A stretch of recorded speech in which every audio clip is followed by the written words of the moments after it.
Mayor, the recording is set and it is being live streamed on YouTube.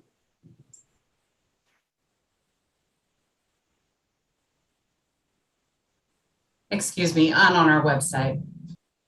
Okay, Sammy, I see 7 o'clock.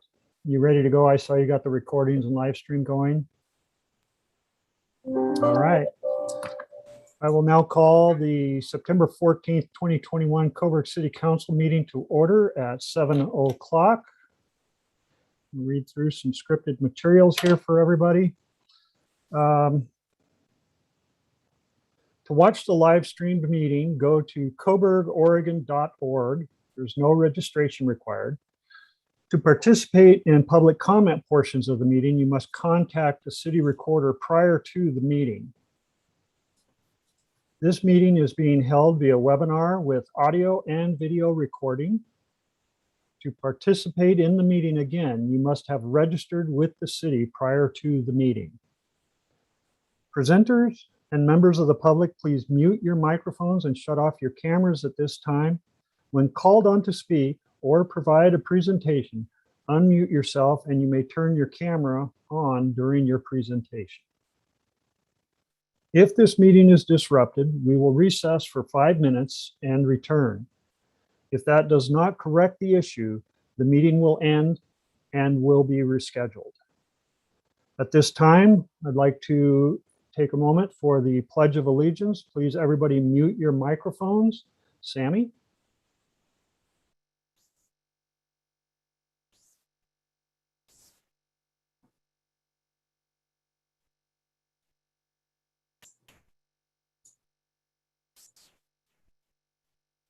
I pledge allegiance to the flag of the United States of America and to the republic for which it stands, one nation, under God, indivisible, with liberty and justice for all.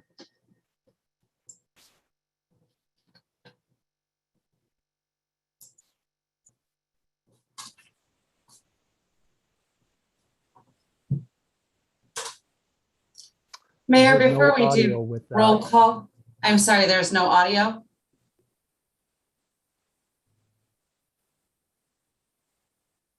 Sammy, I have no audio from you either. Can anybody else hear me? I Yeah, can hear you just fine. good. Did you guys hear the Pledge of Allegiance? Good. Okay. While the mayor's getting his audio situation corrected, I do have somebody that's Can joining us. everybody hear me? Joining us Okay. by phone with the I will last move on. phone number of 3101. Roll call, Sammy? Ray, can you hear Working me? on that.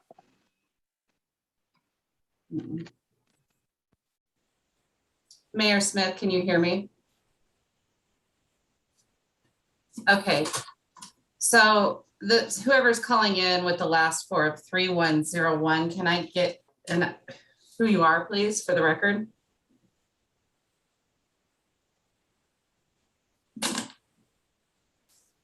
I just requested it. Unmute you.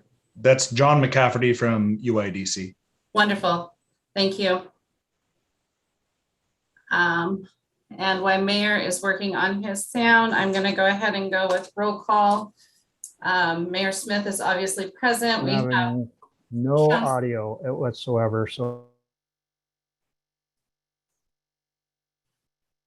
okay.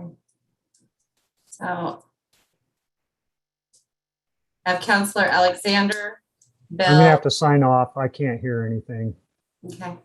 Councilor Blaine, Councilor Fox is not here. He will be joining us tonight at some point. Councilor Lehman and Councilor McConnell. We do have a quorum.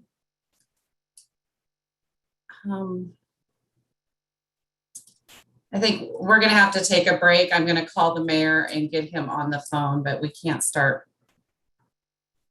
See if this helps.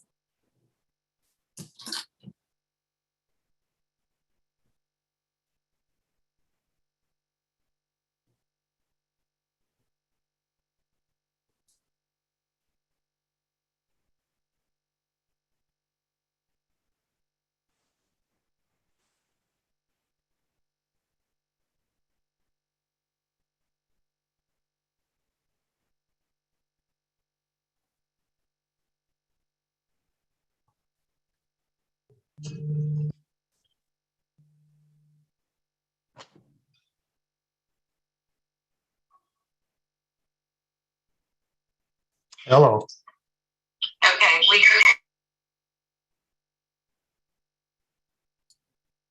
Well,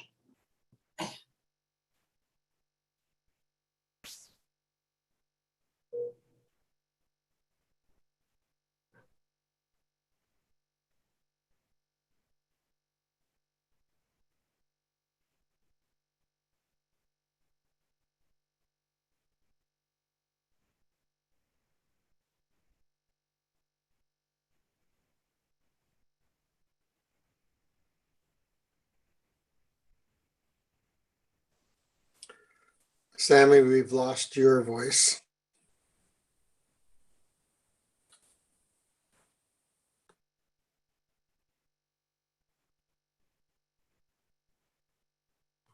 Only Ann has a voice. I have a voice. Okay, so the mayor is signing into his iPad right now. The solution will have him just have a call in and then leave his video there, but that's going to take a little bit. Looks like he's connecting to the audio right now. Nancy, do you want to go ahead and do the Tammy? consent agenda? And then we'll just Tammy? come back to our citizen testimony. I can. Okay, Who is out talking? looks like Councilor McConnell. I I do can not hear see you now. I do not see Counselor Blaine now. Has he disappeared? He's there. He's there. Okay, let's try to get this party started. Ray, can you go ahead and pick up with the mayor's comments? Yes. Sorry for the technical problems. I'm not sure what's happened. But anyway, the meetings for October, November, December, I want the counselors to give some thought to that during the evening, and then under council comments at the end of the meeting, we'll determine what to do for our future meetings, in person, hybrid, Zoom. We do have pretty much a studio set up in the council chambers now. And hopefully the technical issues and stuff won't be a problem like we have now. So anyway, I'll look forward to your comments tonight at the end of the meeting for what we're going to do with our future meetings with the COVID concerns. All right. Sorry about the problems. I don't know what I missed. Did we do an agenda review? We have not. Okay. So staff had a few items that they would like to add to the agenda tonight. This is something you would normally see in the red folder if we were in person. These items have been emailed to you this afternoon, and then they are also placed on the website for the public.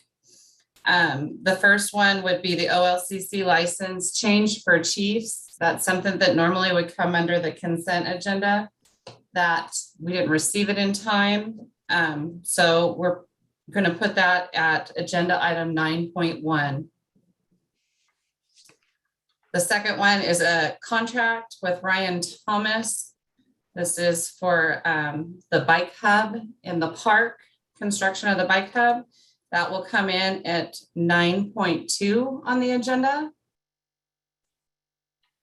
And then we have some written testimony that was received late this afternoon. That was emailed to you guys. That will just be posted on the screen during citizen testimony.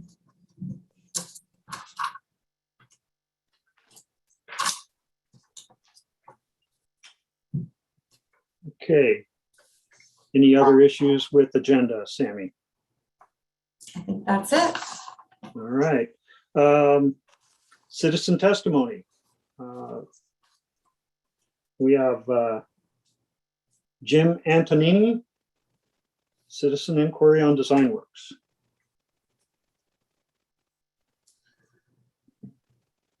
I do not believe he is present. So we just want to confirm that Jim Antonini is not present for comment tonight. Okay, so we'll move on to the Umpqua Indian Development Corporation, and I think we have a few people from there, Mayor. Can we go back to that? And I want to make sure this, I read it and I believe that Mr. Antonini's issue is a citizen inquiry and should enter that process so that staff can look at it and respond. Oh. Yeah, Jim Antonini is one that we are processing as a citizen inquiry. It's Design Works. Okay, He has submitted a citizen inquiry back in July. Just to give you a little background on it, it's regarding a sandwich sign that Design Works posts out in front on Mill Street here across from City Hall. And he is frustrated that the sign is still there. There's several different issues that have been addressed by the city administrator, Public Works, myself, and our planner. The city sign code allows for those types of sandwich signs to be out of in the city closest to the block that the businesses are there. So it's a permitted use. His second concern was the fact that it was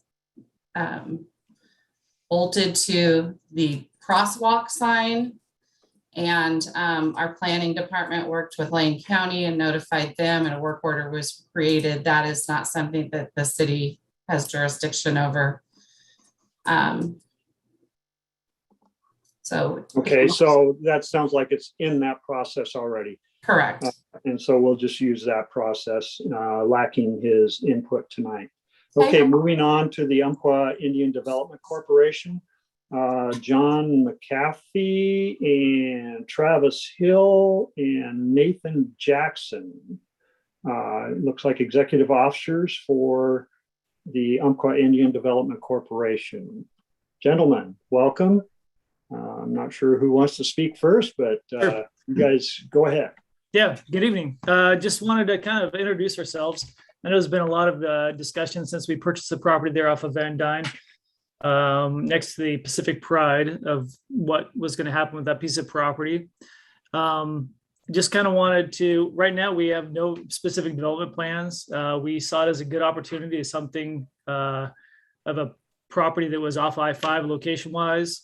We have no desire. There's been rumors about building a casino there. We want to put that to rest. There is no desire on that aspect. But we're also excited to really be part of the community as we acquire properties throughout in our service area, which is Douglas County, Lane County, Josephine County, Jackson County, Deschutes County, Coos County.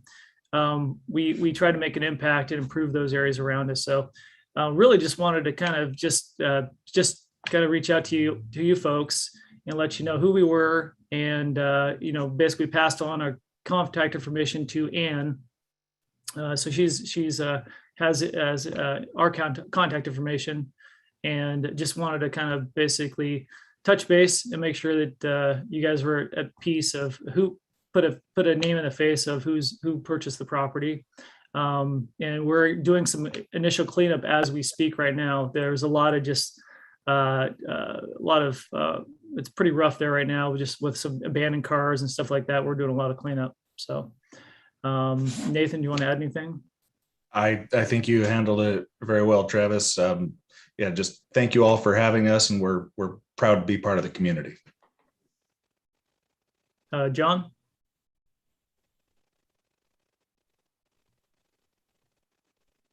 It's a mute thing, probably. Any questions for us specifically? Councillor Fox? I didn't hear anything about casino, but we did hear whispers about a truck stop, and that's a concern. Yeah, well, we kind of vetted that process, and at this time, we determined this was kind of the initial, when we were looking at that location, we have no desire to put a truck stop either. We feel like the market has really kind of changed its tone. And, we've, to be honest with you, we've looked at that property as possible lodging facility, commercial development. And so I think there's a lot of potential for that location, especially the visibility. As you know, there's a average daily traffic count of 47,000 per day that go through there. And so, and then with the additional development, I know the industrial park going next to that lot there, I think there's a lot of opportunity to really enhance the city there as far as city of Coburg. I'm encouraged by the lodging comment. That's something that. And Councilor Lehman. Was that 47,000 on I-5? I-5, yes. And I wouldn't be opposed to a small casino, but I'd like to know what the musical score is behind the other gentleman on the wall. Oh, that is Silent Night, I believe. So Nate's office is next to me and mine usually, and I can hear him playing classical music all day long. So I kind of get cultured throughout my day, even though I don't listen to it. So. Any other questions from counselors for our guests? Well, thank you, gentlemen, for coming in and introducing yourselves. We appreciate it. It's good to have faces to the names, and we'll probably be hearing about you down the road. So thanks again for coming and spending a little time with us and introducing yourselves. Thank you for Most having us. definitely. Appreciate it. And like I said, feel free to reach out to any of us as you get a chance. Like I said, we do like to become involved with our communities that we reside in, and we have programs of, as far as, support for, local nonprofits and stuff like that. So feel free. Thank you all. Well, we do like to communicate with our businesses and developers. So again, thank you. Thank Look you. forward to visiting with you. Have a good night. Thank Thank you. you. Good night. Written testimony for Tom Bartlett was the email that was sent in, and that's another one that I think we don't have him here to make comment, but I think that's another citizens inquiry aspect where the staff should look at that and put it through the proper channels. Any comments or questions from counselors on that statement? Okay, moving forward. Consent agenda. We have the minutes for the July 27th City Council meeting and the minutes for the August 10th City Council meeting. Do any counselors wish to remove an item from the consent agenda? Councilor Lehman? I just have a request for a change under section council comments, August 10th. On the August 10th. Okay, corrections and stuff, we can do that afterwards. I just want to know if anybody wants to remove these to have more specific discussion out of the consent agenda. Do you wish to remove it, Counselor, or just have some? Just some requests for a change under a portion of the minutes. We can do that under the consent. Counselor McConnell? I have the same request on those minutes. Okay. One more time, I'll ask if anybody wants to remove it for specific and in-depth discussion on any of the consent agenda items. Moving forward, we obviously have some concerns with the August 10th minutes, and I'll give Councilor Lehman first shot. Okay, so I'm looking at page 16 under council comments. I just don't think that first paragraph under council comments really reflect the discussion that we had. It has to do with the crosswalk flags, and I'm quoted as saying that I saw a child grab one of the flags. Well, that doesn't capture the conversation. What I said was I saw one of the child grab a flag and run across the street without looking. it appeared to me that he just thought that by waving the flag, it would magically stop the cars. So the way it's written, it seems like my concern was he just grabbed a flag. But when in fact, two concerns, one was there's no instruction and no guidance from the city or the county on the use of those flags. And it may be, as Councilor Blaine says, well, it's a parent supervision issue, and I agree with that too. But the other part of that sentence, where I suggested a sign or flashing lights, I was using that as an example, not that I was suggesting that we put a sign or flashing lights, but it was an example of what if a citizen put up a sign or flashing lights? Do we just allow it to happen? My concern is we've allowed the flags, or if we allow someone to put up sign or flashing lights, that we've, as a city or the county, haven't approved it, and that we just allow it to exist. So I think those written minutes do not reflect the discussion that we were having. And Sammy?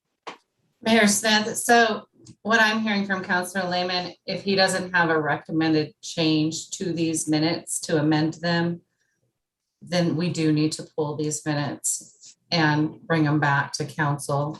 We can't amend it with that conversation and approve it, because we can change a word or a sentence or remove something, but I don't hear the exact direction. I'm sorry. Yeah, and I apologize, I didn't read this earlier in the week to be able to get that to you, but either way, I can be prepared to ask it be stricken and rewritten, and I can have a suggestion for that. Or we can pull the minutes and have it adopted at the next meeting.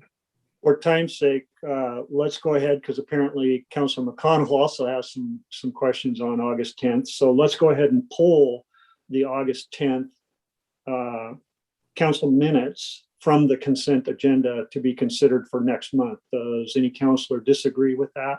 Councilor McConnell? Well, I just want to say that it has me making a couple of statements, and I wasn't even at that.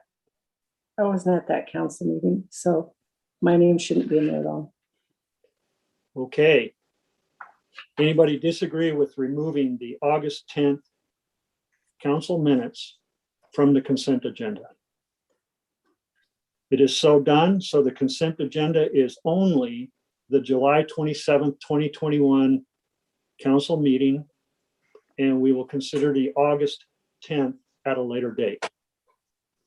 Are there any comments or corrections for the August or for the July 27th meeting?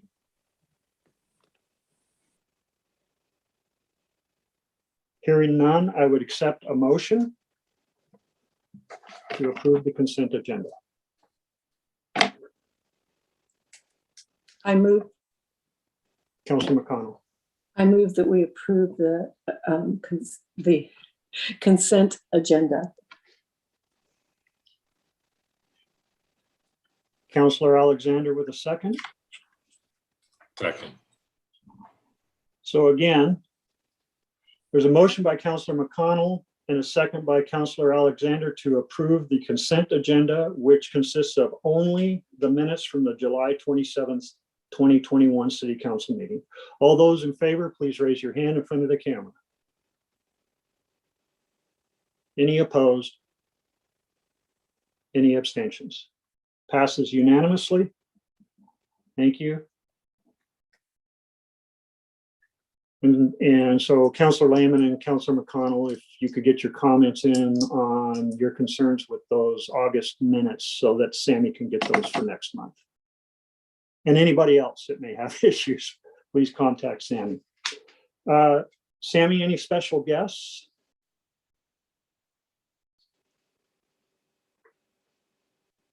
None? Okay. Ordinances and resolutions. The city will now conduct the second reading of ordinance A-253, an ordinance granting Douglas Services Incorporated, locally known as Douglas Fastnet, DFN, a non-exclusive franchise for the construction, operation, and maintenance of a fiber optics telecommunications system. The first reading and public hearing was held August 10th, 2021. Are there any questions? No. Back up. Ann, you have statements or presentation? Good evening. This is the second reading. So just to be clear that when a telecommunications company wants to work in Coburg or use the right-of-ways in Coburg, they have to have a franchise. And so Douglas Fastnet has asked to have a franchise with the city. And the ordinance that for this franchise is very, very similar to all the other ordinances that we have with telecommunications companies, and also the same ordinance that Douglas Fastnet has with the other small cities in the area. I'm happy to answer any questions I can. I thought that Todd would be here, and I can't see if he is. In the event that you had questions for him, but I can try to answer them so long as they're not too technical Councilor regarding. Lehman. Do they also have to have an agreement with the county, assuming that some of their work will go across county property? If it is in the county, then yes, they would have to have permits to be in the right of way of the county. Councilor Alexander? Is there a start date? I missed that. I don't think so, not as yet. They're in the planning stages. When I did talk to Todd, it sounded like there's a possibility that Coburg could be placed before another city that was kind of already on its way, but they've had some complications. So I think I know they already are working on the hookup that's down by 42nd Street in Springfield, and then it comes along Mackenzie View Drive into Coburg. And so I know that they're already working on that piece. So I'm not clear if we did get put in front of another city, but that was some of the discussion we had. One more. So if there's no start date and it's in the planning stage and they don't really have an idea exactly where they're going to be working yet, as far as a map of the city. So the first thing they obviously can do is the streets where the poles are overhead. Those are the easy ones where there's already poles, where there is conduit. If there is conduit, then that's the next stage. And making sure that we're trying to get to businesses. We're also working, there's an empty conduit on I-5 bridge. So I've just hooked them up with ODOT, and they're working with ODOT to get permission to go through that conduit on the bridge to get it to the other side.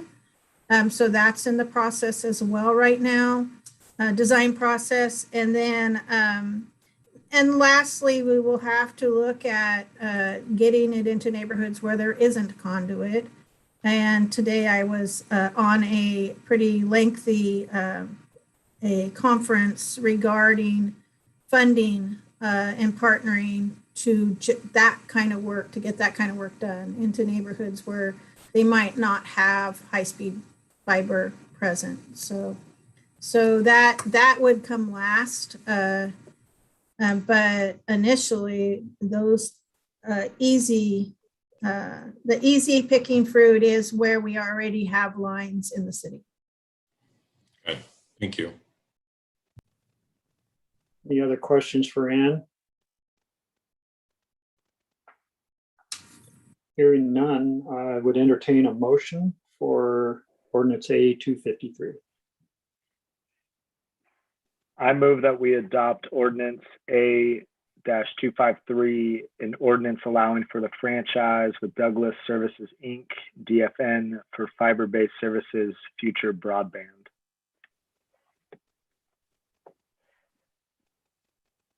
I have a motion by Councilor Blaine. Do I have a second? Councilor Bell, Thank you. Okay, there's a motion by Counselor Blaine and a second by Counselor Bell to adopt ordinance A253, granting Douglas Services Incorporated, locally known as Douglas Fastnet DFN, a non-exclusive franchise for the construction, operation, and maintenance of a fiber optics telecommunications system. All those in favor, please hold your hand in front of the camera. Okay, any opposed? Any abstentions? And it passes unanimously. Thank you, counselors, and thank you, Ann.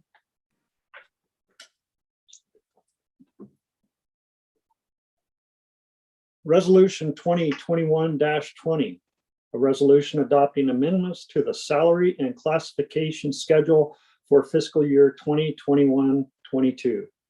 Staff report is Tim. There he is. I see him. Tim. Hey, good evening, everybody. I want to upfront tell you, if you hear some squeaking and growling and barking, my dog decided he needs attention right now, right before we start this, of course. So it's just, that's what you might hear. What we have before us is a resolution to amend the salary, right on cue, salary and classification schedule for the city of Coburg for fiscal year 21-22. In March, we started work to complete a salary analysis for the city's salary scale. We contracted with the Local Government Personnel Institute, which is also known as the LGIP, to provide us with the salary analysis. The city's staff leadership team met to discuss what information should be included in the report, and we received the final report from the LGIP in August of this year. At that time, we compared current salaries to the report to what the city has currently, and we found that Coburg's salaries were significantly lower than other entities in the region. We recommended to increase the salary scale in each of our departments. We did provide a 5-year projection to see how salary increases would affect our budget in future years. We also made changes to the salary scale that involved some of the position names. We created some new positions, and we categorized the scale by department. The recommended changes provide growth potential for every position and bring salaries as close to the regional standards as possible. We held a work session with City Council on August 31st of this year to discuss the results of the salary analysis. We were directed that time by Council to move forward with the salary amendment as it was presented. There have been no changes to the document since that meeting. If the resolution is adopted, we will move all city employees on the new pay scale in the first pay period in October of this year. Staff will be moved onto a scale appropriate with their current pay rates, but with room to grow going forward. If adopted, staff will make the appropriate transfers to the adopted budget, for the fiscal year 21-22, and these transfers will be approved in a future resolution. Does anyone have any questions for me that I can answer? Councilor Lehman? Yeah, I believe we asked a couple of questions of Ann and the staff that may have been answered in emails. I would just like those to be part of the public record, or at least answered in the public session. Do you happen to have those emails, Ann? I can provide that information. Yes. It really was one large document that I provided to the council. Did you get that, Councilor Lehman? Yep. Okay. And I believe I can share that document. Just a second. Okay. It's pretty big. Okay. So. One of the specific questions that I asked was, if we take where all the staff are on the salary schedule this year and we roll over to the proposal, I think that was like a $75,000 increase. My question was, what percent increase to the salary schedule would that represent? I just want to be prepared if citizens ask. I hear that you increased the salaries. What was the percentage increase? And I wouldn't have an answer for them. So that was the question I asked at the last meeting. But also, I think if we have emails on this, that it should be part of the public record. Okay. Sammy, are you able to pull that up? So when we're moving staff, it's going to fluctuate depending on the position. Councilor Lehman, it's not across the board percentage increase for any one department or any one position, because every position fell differently into the analysis. So what we try to do is move them as close to where there are right now onto the scale. In some instances, with the new scale, employees at the city's pay was so low that they will receive a significant increase because we can't even get them onto the new scale without that. Those were specifically mostly in the, can you see my pointer? Can anybody see my, I don't think I have the access to the pointer, but if, Sammy, can you point to the, there's some salaries that are a significant difference. Those are in our police, in our public works departments, where the salaries were significantly lower than the region. And so, so that you can actually see there's no names with these salaries, but you can actually see what the increases would be by each position. Percentage wise, I'm sorry, I should have dropped that column in. But basically the growth to the departments on the scale, and this is not a pay increase, it is a increase in the scale from the bottom to the top in police, public works, court, and planning is 15%. And in administration is 10%. So from the step 1 to step 14, the scale has grown by 15%.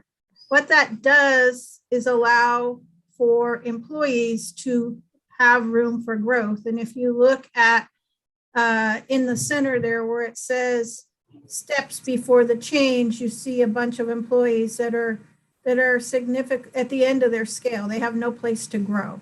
And so the point was to make sure that we were providing them at least some room to grow on the scale and try to get them as close to the region as we possibly could. We're not going to be able to get them all the way there. And so I would be happy to answer any questions about this document.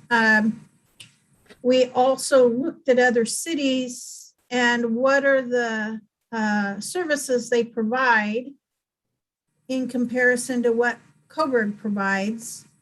And these are, some of them are larger cities and Coburg matches the services they provide. And it really, it doesn't change the responsibility or the amount of work or services or staffing levels that it takes to provide these services. Councilor Lehman? So I guess boil my question down this way. Discarding COLAs, which is the normal growth each year, I guess what I would like to know is, I think you said this change represents about $75,000. So prior to the change, you have all the staff at their current position, totals X number of dollars. After the change, those staff members are on a new schedule, represents X number of dollars. The difference between the two is about $75,000. I just want to know what that percentage change is. Okay. Well, I will have to look at that and email that out to you because I will have to work with Tim and have us figure out what the percent. Are you looking for the percentage change of the 75% in comparison to the total of salaries that were already budgeted? I'm expecting questions to say, I hear there was a new salary schedule change in addition to the COLA. that cost the city $75,000. What does that represent in terms of a percentage change? And I'd hate to be able to say, I don't know. Right, okay. We'll get that to you, so you have that answer. So, and for clarification on the document that's up right now, the difference total of 49,762 does not include PERS and taxes. So would that take that up to that 75,000 that we were discussing? Yes. Okay. Yeah. And so that basically is just a percentage of what the total payroll was before to what it is now, so that we can have that to share with our constituents. We will get you some percentages. I can give you a couple different percentages. Yeah, we can do that for sure. I can't see everybody, unfortunately.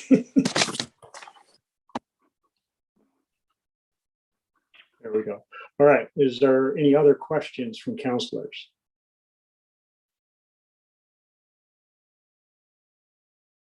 Counselor Alexander?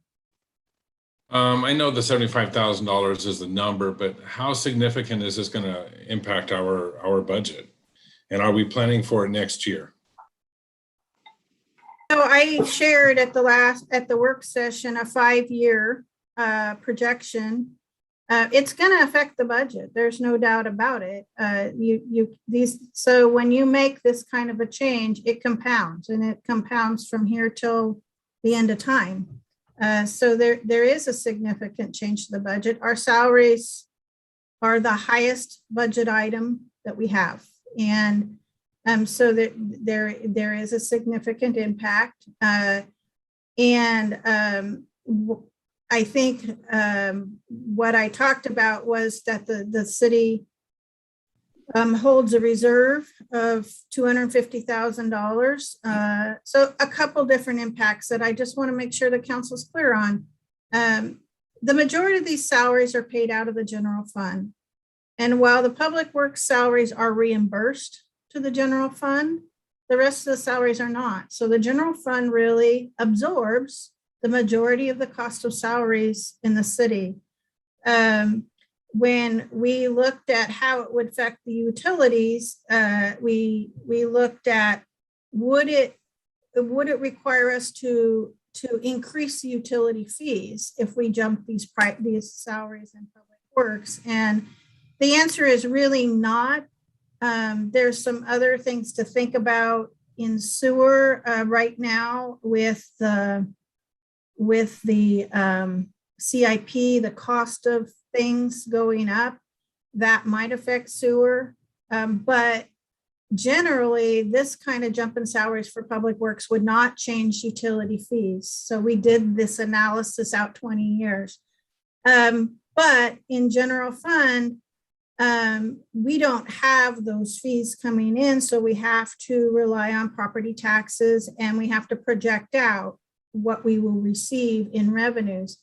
The general fund generally has a $250,000 reserve that we set aside, and we restore it each year to make sure that we have those funds available in addition to the ending fund balance.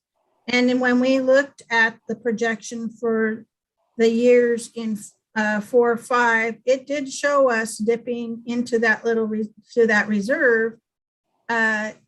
So that there's a choice there that we lower the reserve. But the other piece is that we will see a property tax increase, and that goes directly to fund these kinds of things in the general fund. We just can't project it because we don't know what it will be. And that is on the increase of the industrial lands on the other side. And we don't generally project out what we don't know. So I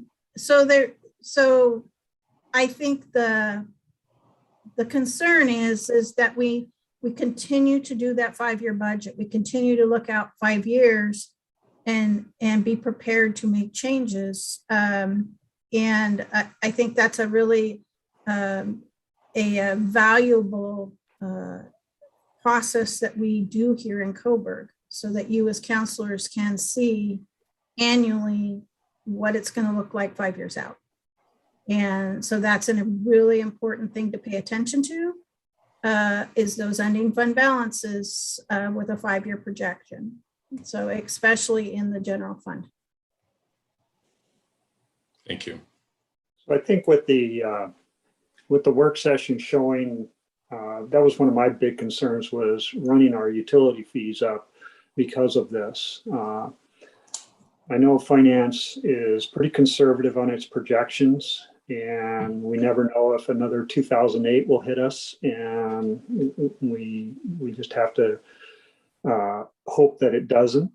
But this is, I believe, my 3rd salary review I've been through with the city. And it's always difficult for Coburg because, number one, we're a population of 1,300 with a police force. Most cities our size, most cities 4 times our size, don't have a police force. So trying to relate to the market, and that's why Lane County and Eugene Springfield, quite frankly, are measures that we look at, because that's our competition for our employees. Our employees have done amazing work in this small city, and the council has put retention of our employees as a top goal. And I got to say that I think this salary survey and what we have done with the bumping up of the steps and increasing those and giving our employees some room to grow is probably one of the best improvements I've seen in the 3 processes that I've been through. I think this is a reasonable, it's market matched, and our employees are due that potential to be equal with the market and have some potential to grow within the city. Are there any other questions or statements from councilors? Councilor Blaine. Yeah, I just wanted to say I agree with that. I mean, I think I remember doing this a little while ago, and I think the staff we have speaks for itself. They're phenomenal. They work hard, and I think having that retention is super important, like the mayor said. So that's just my 2 cents. It's a really scary thing to think about losing employees that we've put time and training into. Police, public works, all of us, all these people need to be trained. And some of them, like police officers, it's an 18-month process to get them through a probation period, and a lot of money. So if we don't take care of our employees, we're going to pay one way or the other, hiring new ones and trying to get them through academies or trainings or something. And putting the burden on the existing employees. So I hope this moves forward, and I'm looking forward to hopefully some good progression on our revenues and stuff that will offset this. Any other questions or comments from council? If not, I would entertain a motion. I move to adopt Resolution 2021-20, amending the salary and classification schedule for fiscal year 2021/22. I second. Councilor Bell with a motion, and Councilor Lehman with a second to adopt Resolution 2021-20, a resolution adopting amendments to the salary and classification schedule for the fiscal year 2021-22. All those in favor, hold your hand in front of the camera, please. Any opposed? And any abstentions? Passes unanimously. Thank you, Tim. Thanks, guys and gals. Let's see, Van Dyne Sidewalk, Ann. Okay, this is a project that's been in the works for a couple years now. We put in a request to the MPC. It's to complete the work of a sidewalk on Van Dyne there in front of the church, and making the corner there in front of the church. This will complete a safe walking up to the light. and it increases the safe routes to school, walking safety for residents, and also decreases the amount of cutting through the parking lot. And that's actually a residence there on the corner. So cutting through the front of the residence that's there at the church. So this is like I said, a regionally funded project. And we did go out for an informal bid. It's a relatively small project. And we're hoping to get it done this spring, or sorry, this season, before the fall season is over. So I can answer any questions you have. Burke is also here. He may have more information if I can't answer your question. Questions from counselors?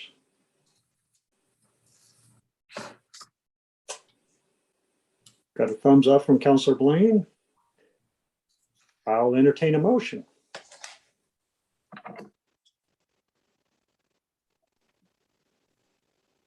I move. I heard Counselor Blaine first. Go for it. Okay. I move that the Coburg City Council approve the contract for Roger Langlier's Construction Co. in the amount of $39,419.16. And a second by Counselor Fox. How are you? Okay, there's a motion by Counselor Blaine and a second by Counselor Fox to approve the contract with Roger Langlier's Construction Company in the amount of $39,419.16. All those in favor, hold your hand up. Any opposed? Any abstentions? Passes unanimously.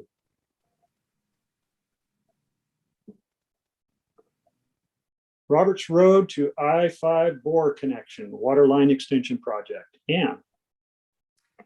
So this is a portion of our water master plan that we're putting in together. It is, so we've already provided the bore across I-5, but there still needs to be, so the pipe is across I-5. There still needs to be a connection of the city water system to that bore. So this is that piece. It's that last piece to get water to the other side of the freeway. This was an informal process as well. And D&I Excavating did win the proposal, the bid proposal. Let's see. There's a lot of diagrams there in the construction drawings, but really, honestly, this is the piece that connects the water to the city infrastructure, and so they can turn it on the other side. I am happy to answer questions, and also Burke is here as well. I have a question. Now, do we just have a conduit under I-5, or is there already a water line in that conduit under I-5 and we're connecting to it? I believe that there is a conduit, and Burke, can you help me with this? I believe that there's a pipe that goes under I-5 and then there will be a conduit that goes through that pipe. But are you here, Burke? Yeah. There he is.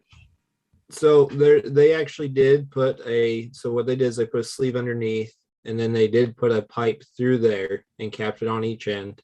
So we do have a pipe that has a blind flange on each end, I believe. However, the connection is at the end, but I do know that they did that, and then they pack it with sand, did a pressure test on it. And so it's ready to go as soon as we get that water line across the parking lot there to it. So basically this would just have the water line terminate on the east side of the freeway. Yep. Okay. Any other questions from counselors? Counselor Fox. If my memory serves, originally the sewer line was proposed to be across the bridge, and that got nixed by ODOT. So when the bridge gets rebuilt, we will have no water or sewer concerns because they're all addressed under the I-5.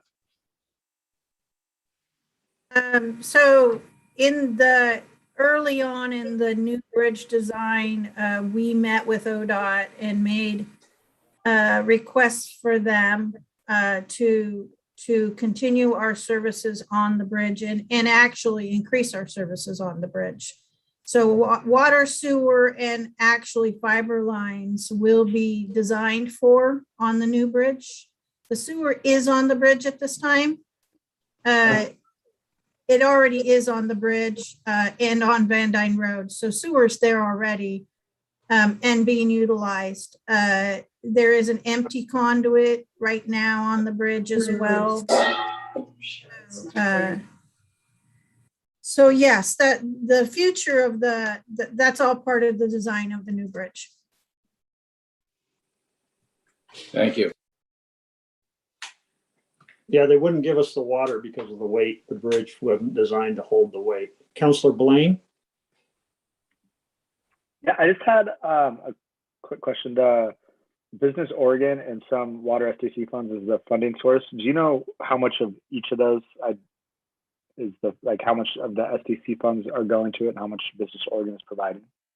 Yeah, I would say that actually, I'm following up on Brian's report. I would say that this is going to be mostly Business Oregon funding. SDCs, okay. We have, this project keeps going. We pretty much spend them as fast as we collect them on this project right now. And so I would say the majority of it is going to be Business Oregon. Thank you. Any other questions from councilors? If not, I'll entertain a motion. I move to approve the city administrator to sign a contract for Roberts Road to I-5 bore connection water line extension project between the city of Coburg and D&I Excavating Inc. after the review and approval of Legal and Business Oregon. I second. Thank you.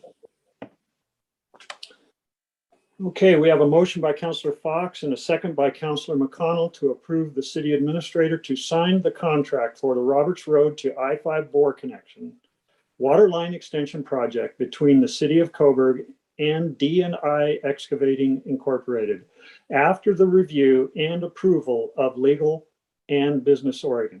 All those in favor, please raise your hand.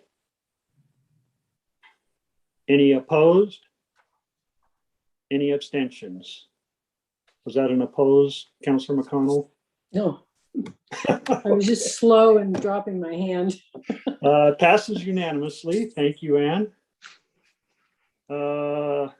Accepting donated police vehicles. Chief Larson. Hi, everybody. Hopefully you can see me. So as you know, the police department's always trying to update its vehicle fleet. And so before you have an action item to accept donation of police cars from Clackamas County Sheriff's Department. Joe Wicks, one of the reserve police officers, lives up there, worked for Clackamas County for a while at the college and developed a relationship. They had several vehicles that were going to rotate out. They offered to donate them to the Coburg Police Department.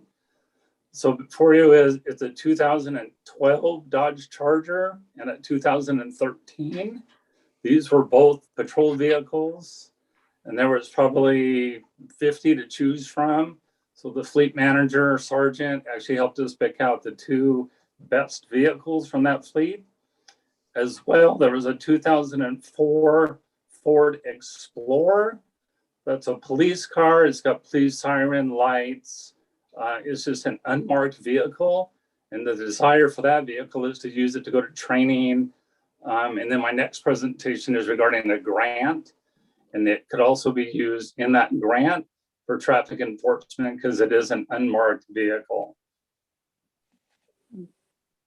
And so to put those two patrol cars in service, would be about, cost was under $5,000 for vehicle paint and striping and radio installation. All the other equipment came with the vehicles. And then I'll take any questions. Counselor Fox? I guess I got confused. I thought you were talking about 3 vehicles, the 2012. It 13, is 3, Okay. yeah, 2 Dodge Chargers and then the 2004 Ford Explorer. So those 3 vehicles. 2 are patrol vehicles. 1 is going to be used as a pool car for undercover operations.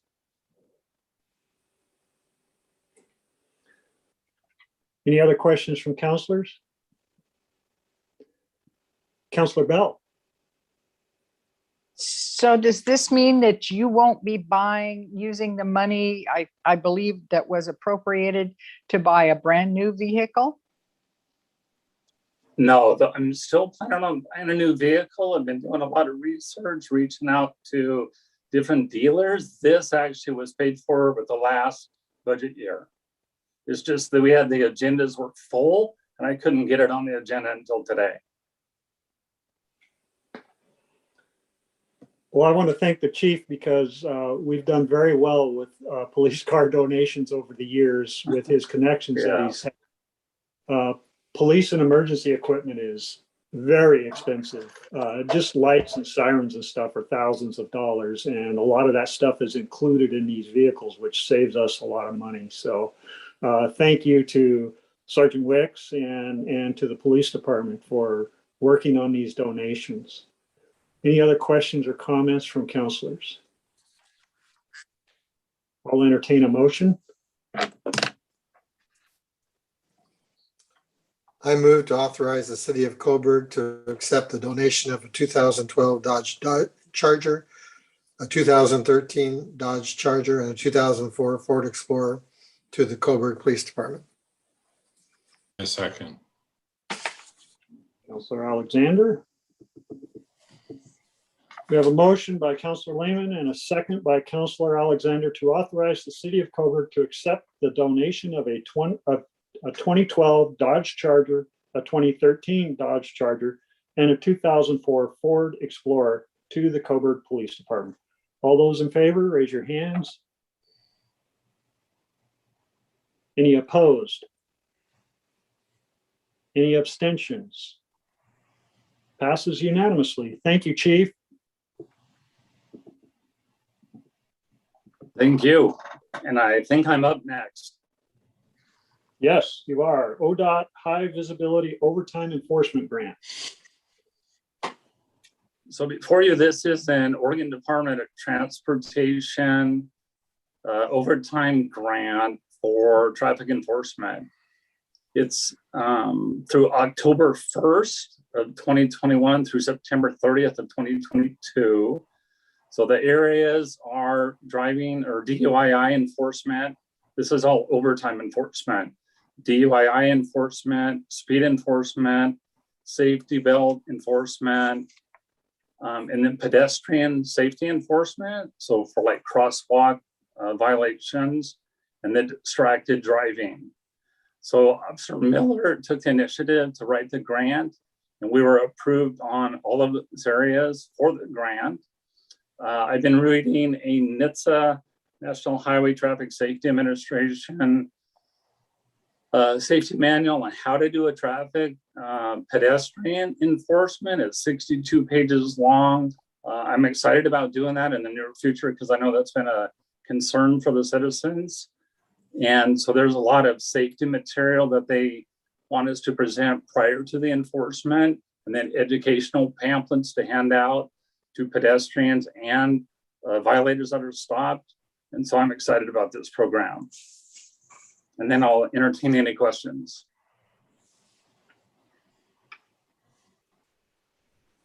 Counselor Lehman. So for example, you would have a sting operation of people not stopping for pedestrians in the crosswalks. Yeah, this particular manual talks about how to do it. Do you use a decoy? Do you not use a decoy? Do you use a marked crosswalk? Do you go at any intersection as actually a crosswalk? So it could be done at any of the intersections where there's, a continuation of a sidewalk. That's technically a crosswalk. So my goal was to do it here on Willamette Street because I think most of the complaints are off of Willamette Street. So you're saying that a person at an intersection who starts to walk across the street, even though they're not a designated crossing stripes, the motorist must yield to the pedestrian? Yes. I think a lot of people think that if there's not a crosswalk, they don't have to yield to the pedestrian. That's correct. And so what I've been reading is they really push the educational campaign because a lot of people think just like what you described. Counselor Fox? I was always educated pedestrian has right away and motorists Well, need they have to make a movement to get into that they're gonna cross. If they're just standing there, that doesn't automatically mean that you have to stop. So it says the front of a tire, the front of a cane, they take a step towards that motion so that the drivers actually know that's their intention, then they would have to stop. And that's part of the whole education campaign. Okay, that's I experienced that in California a long time ago. Everyone stopped when I was approaching the crosswalk and I couldn't understand it, but it was great.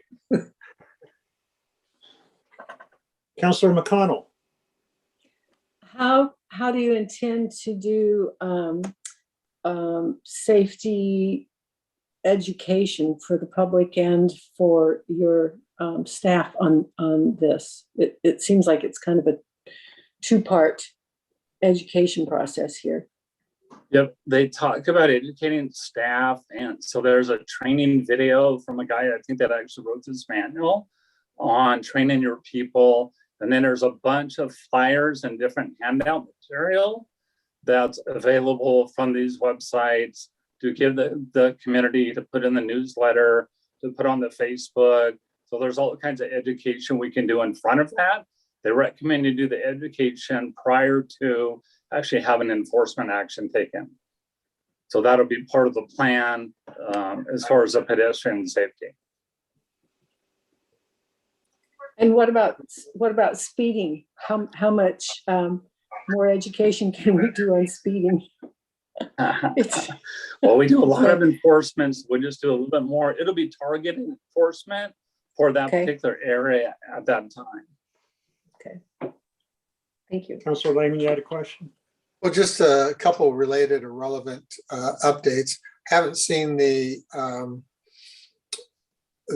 speed warning flashing lights recently, and with school reopening, I think it would be a good time to reintroduce that or have those back up. But how also is the SCRAM program going, and are we getting any requests for citizens' use of radar guns?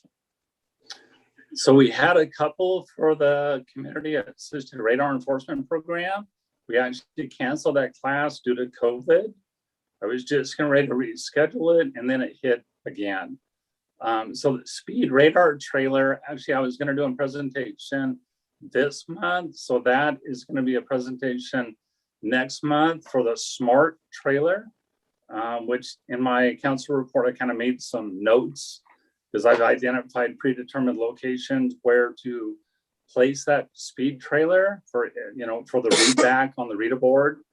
And then we have been doing enforcement in the mornings at the school. We've been doing that every morning.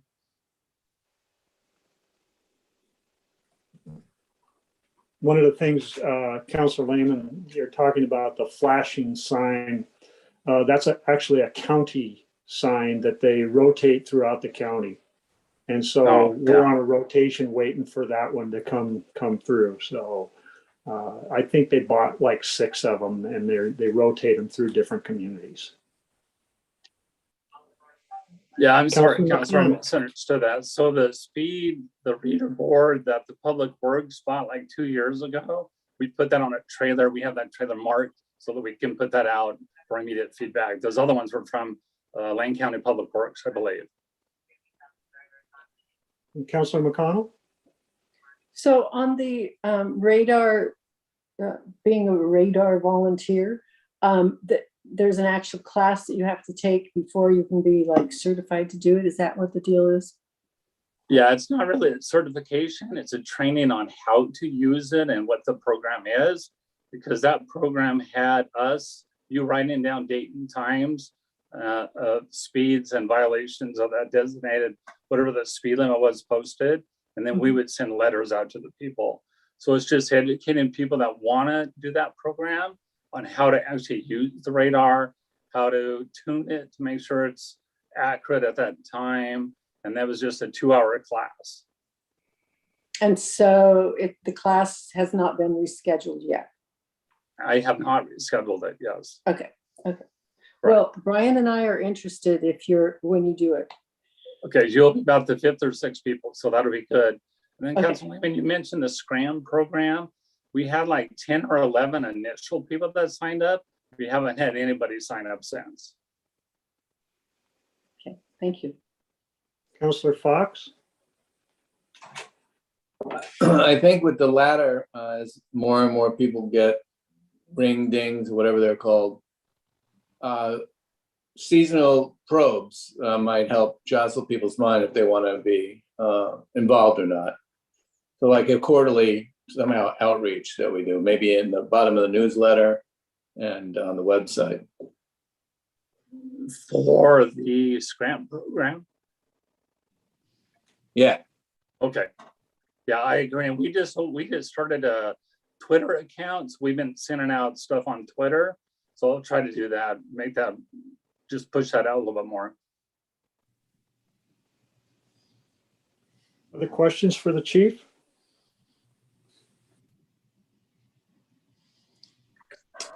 I'll entertain a motion.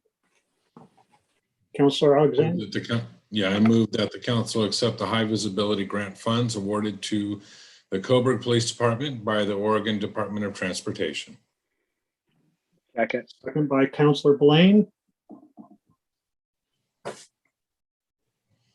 There's a motion by Counselor Alexander and a second by Counselor Blaine to accept the high visibility grant funds awarded to the Coburg Police Department by the Oregon Department of Transportation.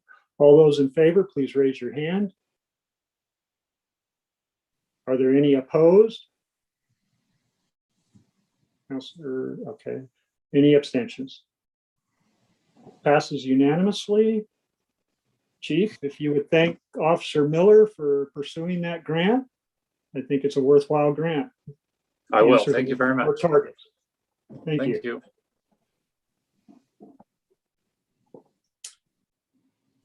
Let's see, change in OLCC licensing for chiefs. Sammy. Mute and start video. Okay, so Chiefs has got a liquor license already. I don't know how many of you guys know it, but they're building a brewery out on Coleman Road, so between here and Harrisburg. So they had brought in a change in use permit from OLCC that the council has to recommend that the OLCC approves it, which kind of stumped me because this is the first time. I didn't know why we would need to do anything with something that's going on in the county.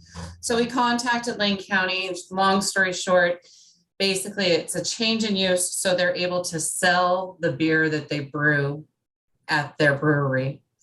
It's a $70 fee. We've already got it set up in our fee structure, and it just changes their license type. That would be the only thing that's changing in their license. The complete application went to our police chief, our city administrator. There were no concerns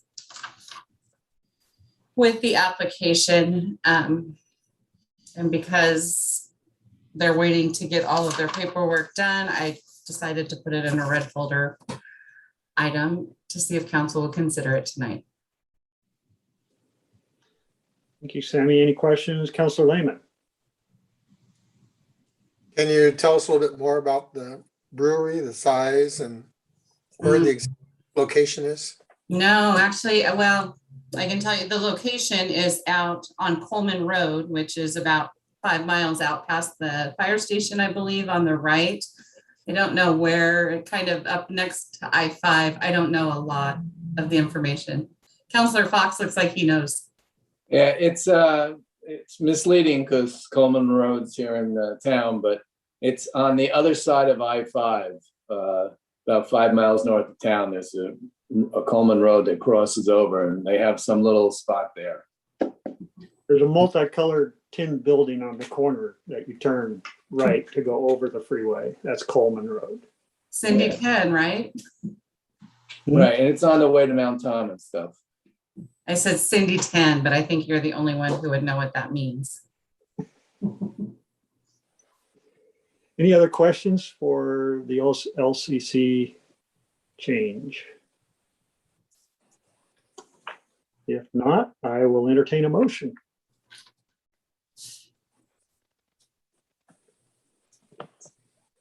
Councilor Lehman? I'll drink to that. I don't have the motion in front of me, but I move to approve the application to OLCC for the brewery on Coleman Road.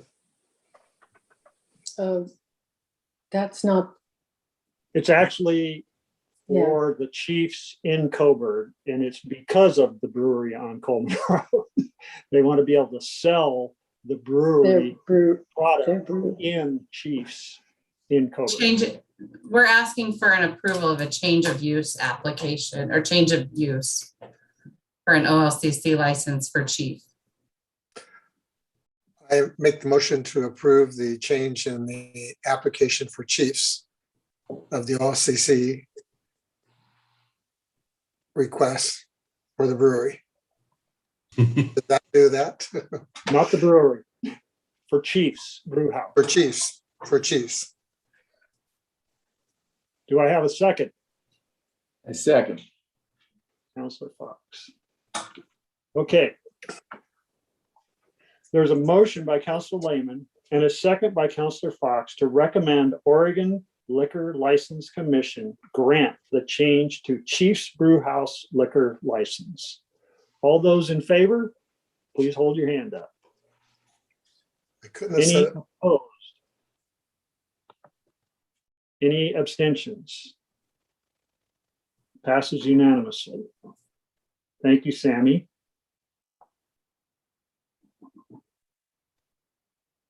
Contract with Ryan Thomas Construction, LLC for the Bike Hub. Megan. Good evening.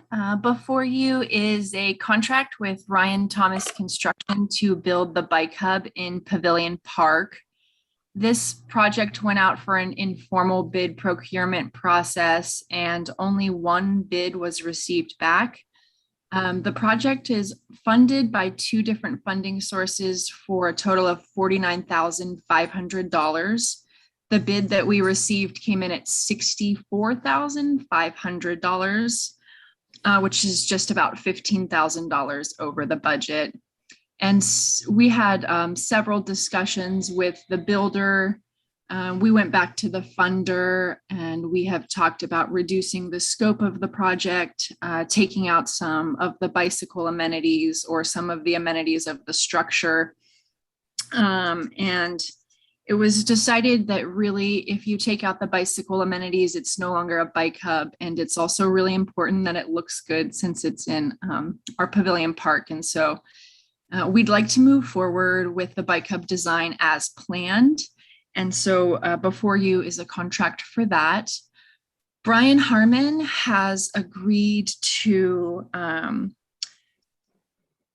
forego buying a mower this year and spend that capital outlay fund on the bike hub project to get that complete. Another option would be to spend American Rescue Act money on the bike hub, as this is an economic development project. And so the project's on a little bit of a tight time frame. We're hoping to have it built before winter of this year. And so tonight we're asking for the contract so that we can get moving on the structure and also direction for staff as to which funding pot we would like to see that additional funding come from. Counselor Blaine? Sorry, to me, it seems like the funding would make more sense to come from the American Recovery Fund. I mean, that's kind of what it's pegged for versus take something from Public Works that has been, you know, in the works for a while to get them a new mower. So that's just my thought. I think that would make more sense. Counselor McConnell? I completely agree with that. I have a question regarding the, this was an informal bid process. For some reason, I was thinking there was a limit of 50,000 before we had to be below 50,000 to do an informal. Am I wrong on that? Hmm.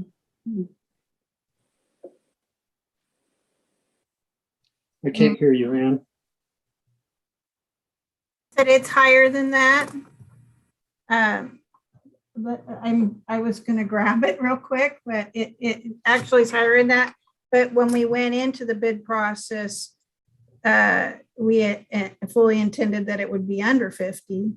So I can pull that really quick and tell you what that is.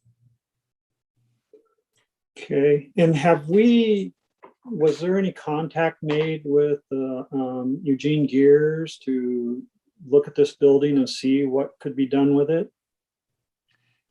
Staff's in the process of talking to some different bike clubs about helping to provide some of the amenities. Oh. That was suggested to us by Travel Lane County when we went back and told them that we were having these issues. They said they recommended that we reach out to some local bike organizations. Well, I was in the park walking with my wife, and we ran into about 20 bicyclists at the park. And the day before, there was about 20 bicyclists at Coburg Pizza.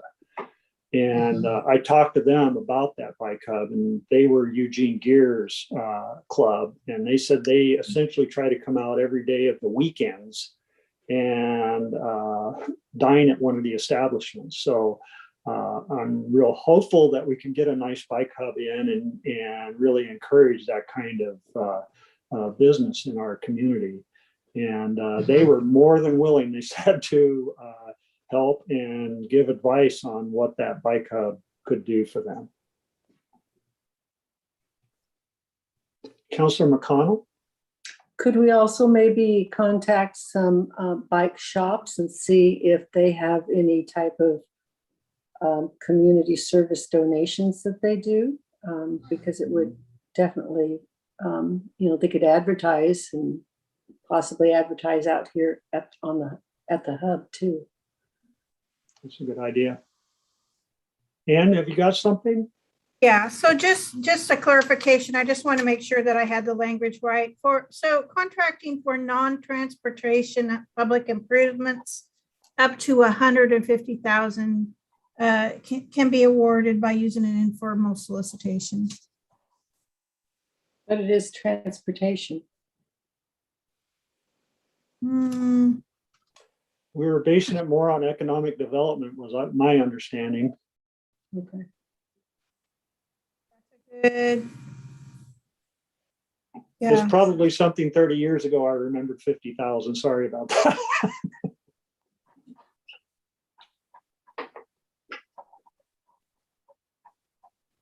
And so transportation public improvements up to 100,000 can be done by informal. So we're fine either way. Okay, good. Thank you, Ann, for checking on that. Any other questions for the bike hub?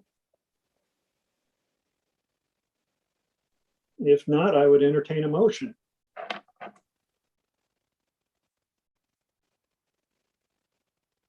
Councilor Bell. Okay, don't have it in front of me here. So I move that we approve the contract with Ryan Thomas Construction LLC for the construction of the bike hub. For $64,000. Oh, for $64,000. Thank you. $64,500. I'm sorry. Oh, $64,500. Councilor I second. Thank you. Okay, I'm told we have to get this right twice so we can make it work. So here's the second one. There's a motion by Councilor Bell and a second by Councilor McConnell to approve the contract with Ryan Thomas Construction LLC in the amount of $64,500 to construct the bike hub in Pavilion Park. All those in favor, please raise your hand. Any opposed? Was that an opposed, Councilor Blaine? Okay, and any abstention? Okay, passes unanimously. Thank you, Megan. Thank you. Councilor Bell. Did we need council direction on where to get the funds, or was that taken care of?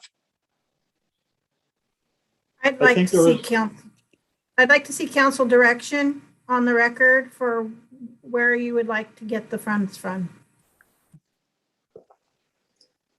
It was my I would- impression, from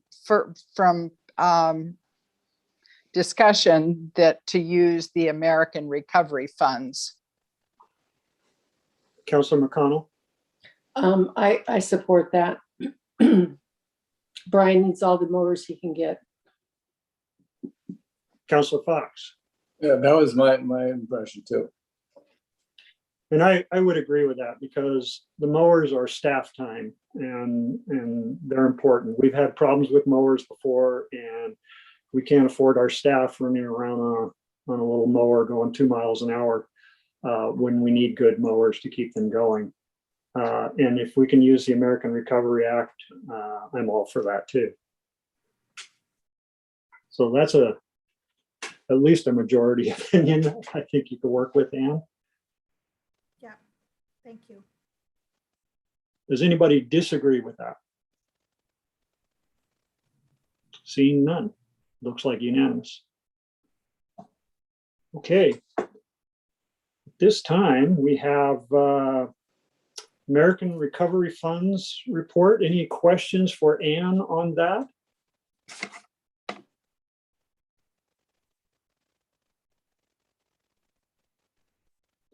Moving on to the financial written update. Any questions for Tim on that? Councilor Blaine. Sorry, I had one for the American funds. I was just curious if Ann or the staff had any, like, what they were leaning towards as far as some of the things they could spend the funds on, like the broadband water master plan and stuff like that. If they kind of had just a short list, just a quick idea, nothing. I don't expect super detailed or anything, just kind of where you're thinking. Well, there's been a lot more information put out on it, and honestly, I think we're going to continue to see guidance on this.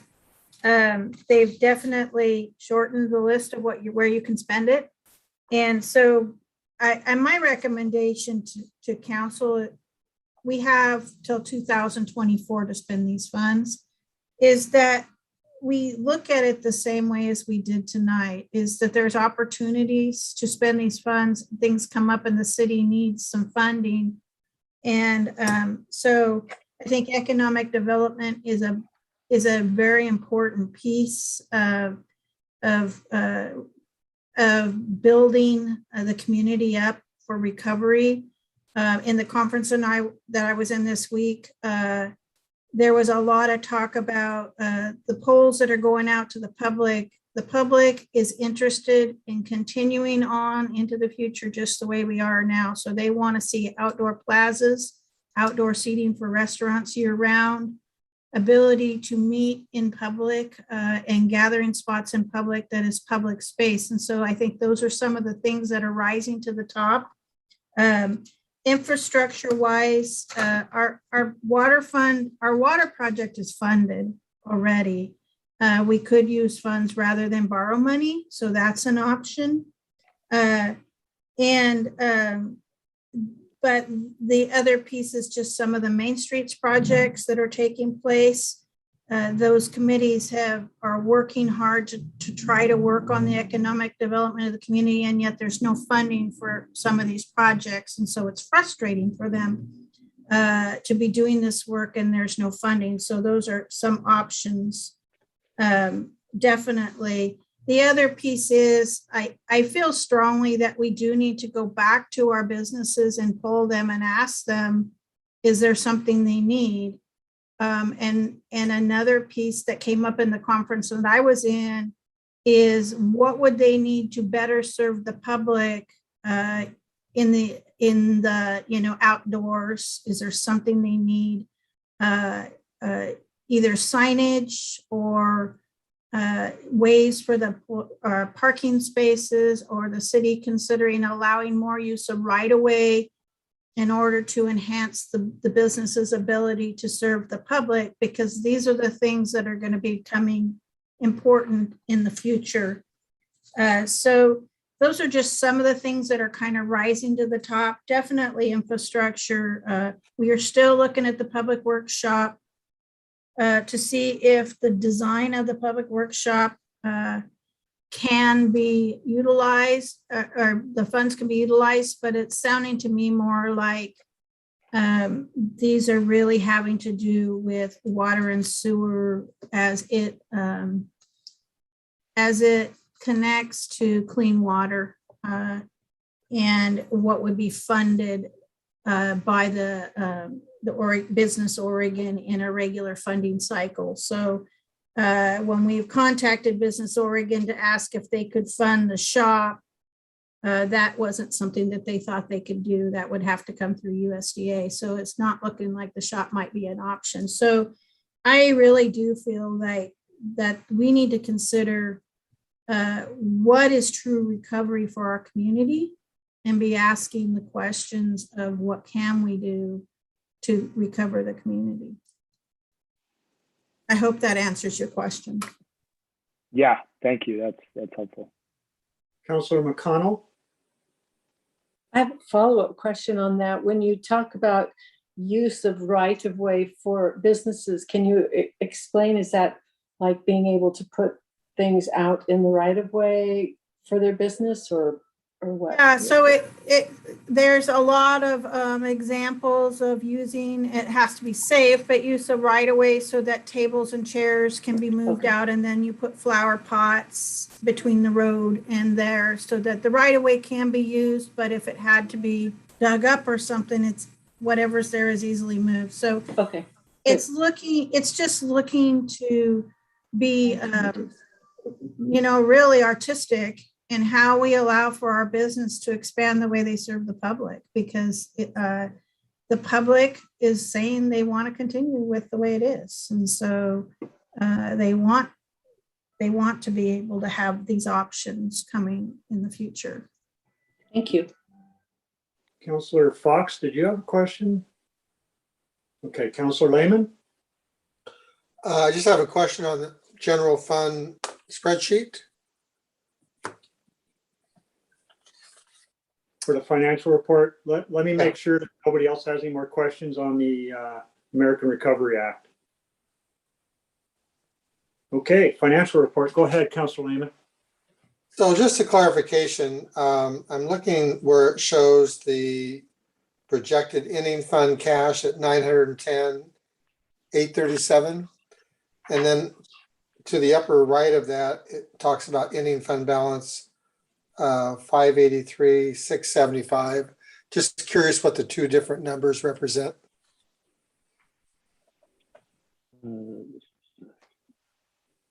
She's looking at my magnifying glass. So they both talk about projected ending cash, and ending fund balance. Just want to know the difference between those two numbers.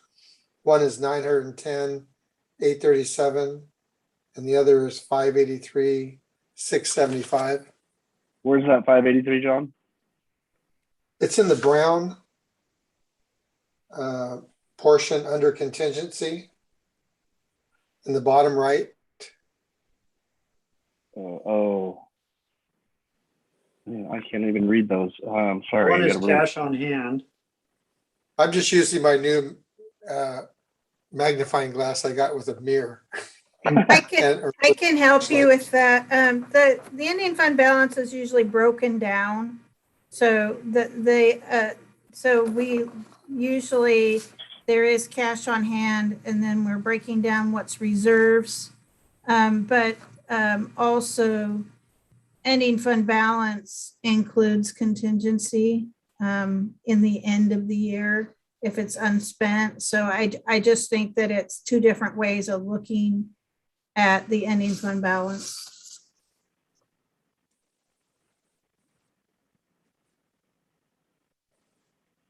So the projected cash, 910,837, that's projected as of June 30th of next year, No, June 30th of 2021. 2021. Yeah, and then that doesn't include, there'll be adjustments during audit that we hope will improve that number. So that's June 21, which is what, 3 months ago, 4 months ago? Correct. No, yeah, June 30th of 2021, correct. And the ending fund balance of 583,675 is for what date? It should be for the same date. Okay. That's So a budget number though, Counselor Lehman. If you look up at the top where it says Yeah. year-to-date budget, that 583 is actually a budget number. So we're just Right. basically, what we're saying is the ending fund balance, we were budgeted to come in at 583 plus the contingency. So the line item 910,837, that's an actual number. Right. okay. So it's two different, like I said, it's two different ways of looking at the ending fund balance. This is actual where we were on cash at the end of the year, the 910. Okay, that's less money. Thank you. Any other questions on the finance report for Tim? Moving forward. Administration monthly report. Any questions for Ian or the department heads?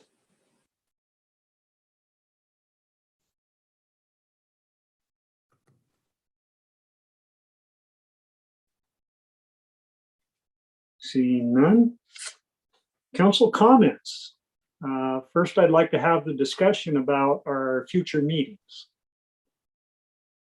Councilors' thoughts about hybrid, in-person, all Zoom.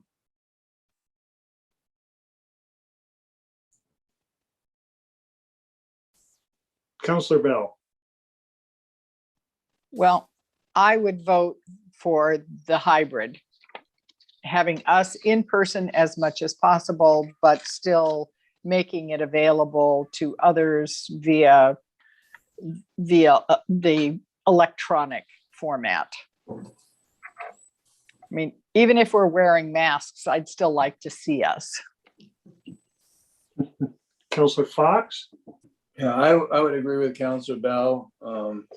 They're to go purely back to meetings and then have to cancel them or not be able to attend by Zoom. For instance, I work in a nursing home. We had a COVID outbreak, and so I had to stay away. It allows us the opportunity to be flexible. Councilor Lehman. I would like to be in person for vaccinated people only, and if you're unvaccinated, to attend by Zoom, or if you wish to just choose to attend by Zoom. But in-person meetings only for vaccinated people.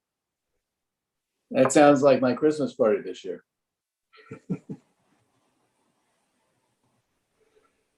Any other council comments?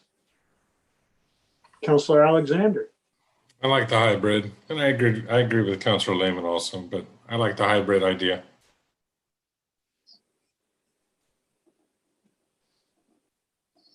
Come on, Councilor Blaine.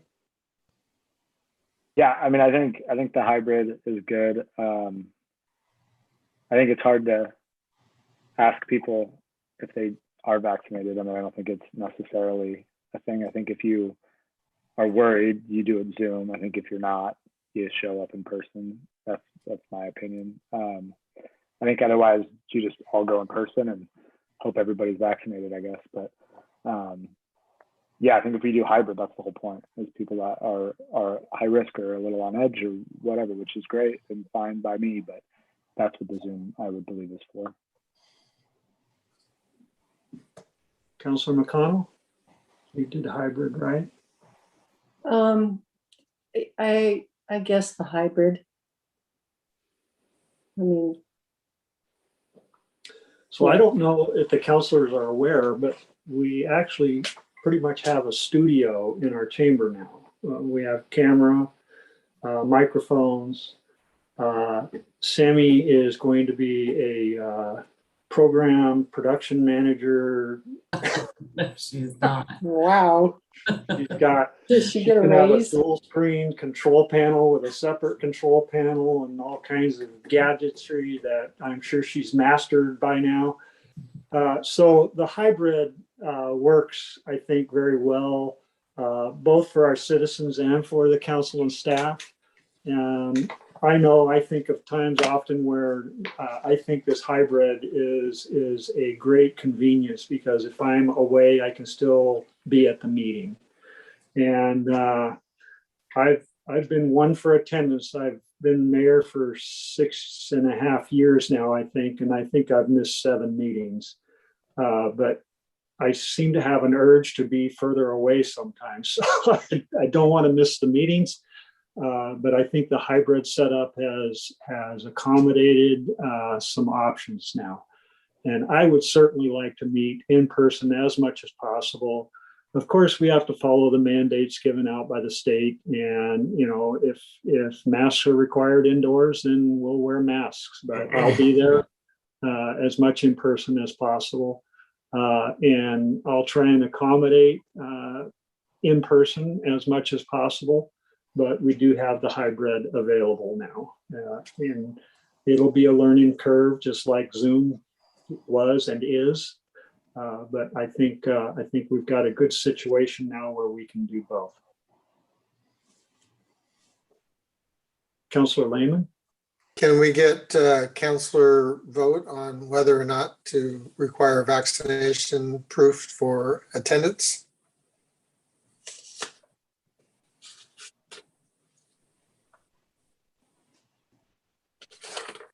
I'm seeing a lot of people shaking their head no.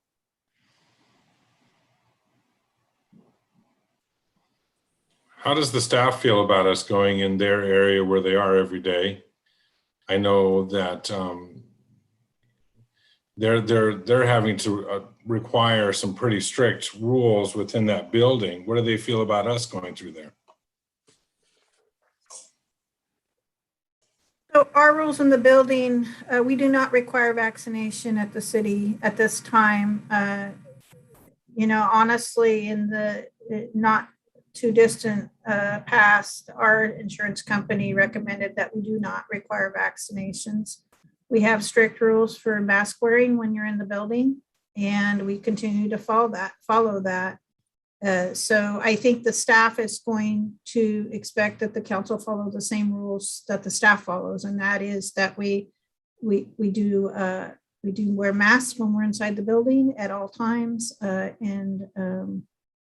and we distance as much as we can.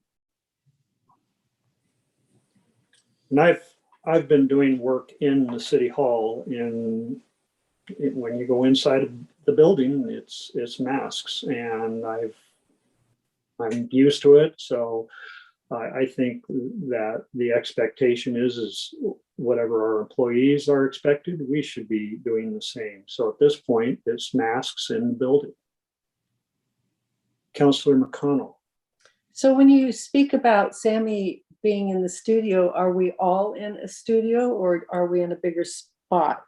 No, it's the chamber. It's just a little desk that has all the controls and the computer. It's by the column. I thought maybe it was like, air controlled or something. We No, actually but have she a new sound system, Counselor McConnell, with 2 cameras in it. So it's Okay. pretty high-tech, fancy stuff. Cool. It should be, a live stream should be better than or as well as our Zoom for our public. We have 3 very large screen televisions that should be more clear to be able to see projections of documents and whatever on presentations. And so they're strategically located. The counselors and everybody should be able to see one of those screens very easily. And there's microphones and speakers in the building. And so it should just be a lot easier for everybody to participate and hear in the meeting. I'm looking forward to trying it, and hopefully we can get to a point where we don't have to have masks in the building, and we can enjoy the old-fashioned way with a little bit of electronic assistance. So the thing that Sammy sits at is actually a small desk. It's similar to the one that the mayor desk is, about that size, that she has computers to control the show itself as far as the microphones and turning them on. And then a lot of it's automatic. It's already programmed, but she would sit there and do the whatever projections or demonstration stuff that would come up. I see Councillor Fox. Councilor McConnell, the glass enclosed sound room is for the next level of grants, so we'll see that in the future. Okay. I think what we looked at Springfield, and I think they spent, if I remember, it was something like $78,000 to get theirs done. And we spent about half that, I believe, on this setup. But I think it's going to be worth it. I really do. I'm excited to try it. Any other comments or questions before we end the meeting? Ann? Mayor, I was just going to say that the cost of this work in the city council chambers is definitely something that we could consider for the American Recovery Funds.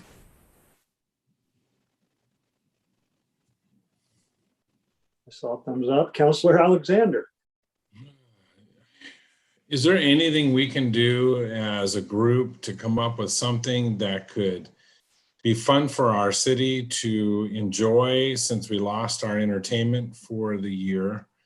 It really has just been resounding how many people have been so bummed because they really wanted to get together. And I understand the importance of being safe, having a family myself. But I also really understand the importance of having good morale. And I was just hoping that we could put our heads together maybe and come up with something maybe for, I don't know, Thanksgiving, Christmas, or something that would give us all a little cheer.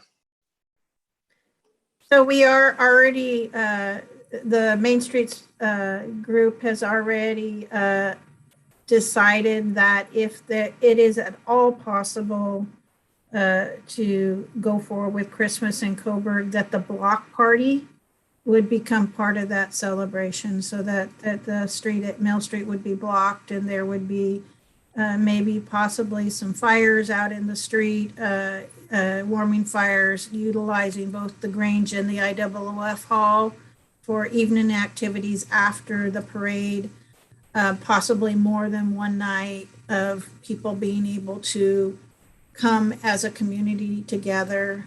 So we are actually already discussing that. The Scarecrow Festival is also meant to get people to do things that encourages the public to get out, walk around the community, meet their neighbors. So we hope to see more of that happening. Yeah, there's already discussions happening. Councillor Lehman? What is the update on the IOOF building? We're in the process of putting together the packet. One of my staff members is working on policy and packet, written policy for the building, and that will come to City Council to approve. Right now, we're allowing it for the use of community partners and not private rentals as of yet. We did receive money, grant funds to do some work on the kitchen. And so we're in the process of ordering some new appliances for the kitchen, and there'll be some new countertop work. Mayor and Megan have more information on that. So we're trying not to rush into it. We need really good policies, and we're in the midst of writing those, and then they will come to council to approve.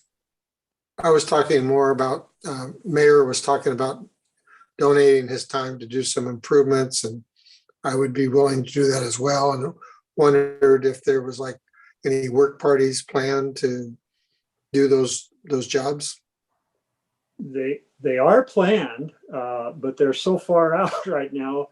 And Megan probably would be better to update, because what we're waiting for now is to see what we're going to get for that grant of just over $7,000, and then try and fit it into the kitchen. So that's kind of where we're at. And yeah, I would appreciate, the help. We're probably going to have to remodel the kitchen to get the appliances and the cleaning stations and stuff that we need to get in there. And so right now, we're waiting to see what that $7,000 is going to get us, and then work from there. And then on the south side of Coburg, where they put some new gravel down and a fence up, they had a sign for some kind of public market, but I didn't see that it actually took place. Are you aware of what they're planning to do with that space? I've only just talked with them briefly. My understanding is that the winery was renting or leasing that space from the Wells to do some kind of a public area to have events that they would manage. And part of that was some kind of a possible market, and then some hosted wine tasting events there that they could put up a big tent and invite other wineries in and things like that, have live music. And any update on the new restaurant that's going in south of that? Megan, I don't know if you're still on the call. I don't know if they've turned in any form of an application for the building yet. Are you here, Megan? Yes, I'm here. Hear that question? Do we have any update on Mr. Sheehan's plans for the building or the restaurant? Nothing official. I know that he has had some different architects out there and is working on design, but we have not received an official application. Councilor Fox? Back to the IOO hall. In that grant, was the overhead lighting addressed? That's my big concern there before we ever rent it out. The overhead lighting is not part of the $7,000 grant. That is designated for the kitchen appliances. But I think that there could be other opportunities to look into the overhead lighting also. So I'm willing to paint and sweep up, but someone else needs to tackle that project. Electric's pretty serious. Yes. Council McConnell?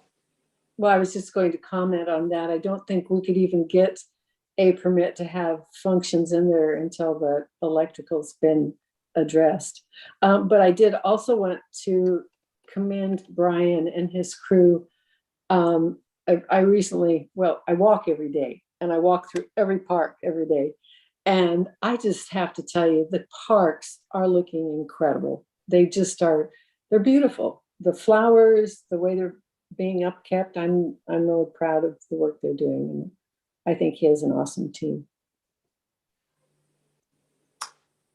I will concur with that statement. My wife on the Parks Committee just constantly comments about how well the parks look now and the work that the Public Works Department has put into it. They've done a lot of things, getting rid of the old doghouse that had the backflow devices and everything. They've put those subterranean to make things look better, all kinds of things. And just the quality of work around. And also recognize the fact that the Parks Committee has a volunteer group that meets and cleans up and pulls weeds and does a lot of work around those parks every month. And they just did one last Saturday, I believe. So it's the second Saturday, I believe, of every month. And volunteers come in and pull weeds or clean up, and it really makes a difference. So it's a community event. It's really cool to see how the parks are looking now. I wanted to go back to Megan. Was she still here? And ask her if she found anything on the appliances or has been able to work on that at all.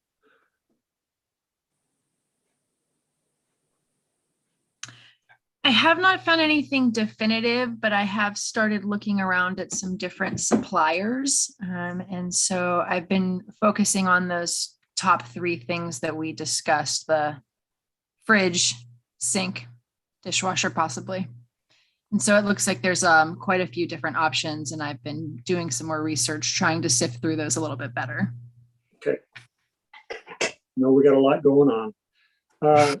So we're hopeful that Oddfellows will bring more grant money in and we can deal with things like the electrical. I think the electrical issue that I'm most concerned about is the lighting in the main hall. It's certainly not the code. I'm actually kind of embarrassed that I know it's been that way for decades and I've never noticed how bad it was. And I was a firefighter. As a matter of fact, I was acting fire chief many times in this community and never saw how bad that was. So we do need to fix that. Any other comments or questions before we call it a night? Well, I want to thank you, counselors and staff, everybody. We've got a lot going on, like I always say, and I love working with this council. You guys ask tough questions, good questions, you make good decisions. I'm really proud to work with you guys. It's great, guys and gals. It's a great thing that we have citizens like you to help guide our city. We're going to call an end to it at 8:57, beat 9 o'clock. Good night, everybody, and thank you again.